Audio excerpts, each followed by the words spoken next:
নমস্কাৰ বন্ধুসকল, মই হাতীমে আজি আকৌ পুনৰে আপোনালোকৰ মাজলৈ বেঙেনা খেতিৰ ভিডিঅ' এটালৈ উপস্থিত হ'লোহি। আজি মই মেটাল চিট বেঙেনা খেতিৰ ওপৰত আলোচনা কৰিম। কথা হ'ল আপোনালোকে মোৰ ভিডিঅ'টো স্কিপ নকৰাই ভাল হ'ব, আৰম্ভণিৰ পৰা শেষলৈকে নিশ্চয় চাব। এই মেটাল চিট যিটো বেঙেনা, এই বেঙেনা গছত ইমান ভাল লাগন দিয়ে কি ক'ম আৰু।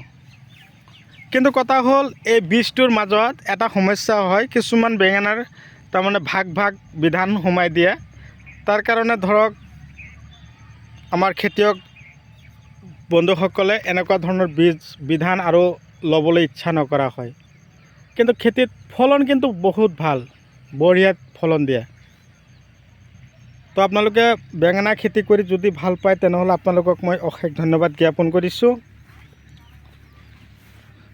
বেঙেনা খেতিৰ কেইটামান সমস্যাৰ কথা আলোচনা কৰিম, যে পাতবিলাক কি হয় কোচ খাই যায় আৰু পাতবিলাক হেতাও পৰা হৈ যায়।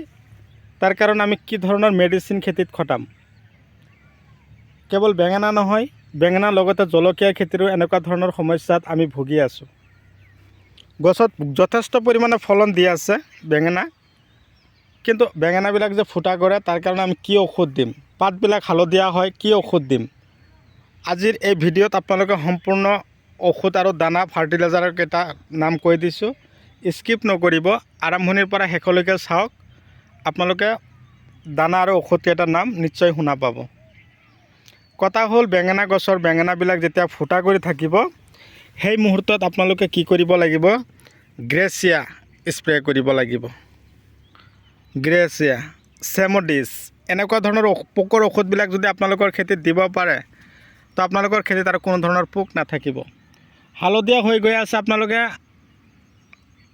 চাপ মাজে মাজে দিব, কিন্তু মক্সিমেট স্প্ৰে কৰাটো নিতান্তই প্ৰয়োজন। আৰু মাজে মাজে আপোনালোকে লখন্দি স্প্ৰে কৰিব, ফাংগোচাইড।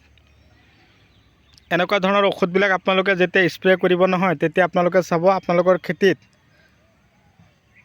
পাতবিলাক চিকচিকীয়া হৈ আছে। আৰু এটা কথা মানে কি, ভিটামিন দিব লাগিব। পিক আপ ভিটামিন বেঙেনা খেতিৰ কাৰণে বৰ ভাল, ৰজোটা, পিক আপ, চাই পাৱাৰ প্লাছ। তো বন্ধুসকল এই পদ্ধতিমতে কৰিব। আৰু খেতিত আপোনালোকে মাজে মাজে জলসিঞ্চন কৰিব। বৰ্তমান কিন্তু খৰাং বতৰ চলি আছে, সেইকাৰণে মই আপোনালোকক জলসিঞ্চনৰ ব্যৱস্থা কৰিবৰ কাৰণে কৈ থাকোঁ প্ৰতিটো ভিডিঅ'ৰ মাজেদি।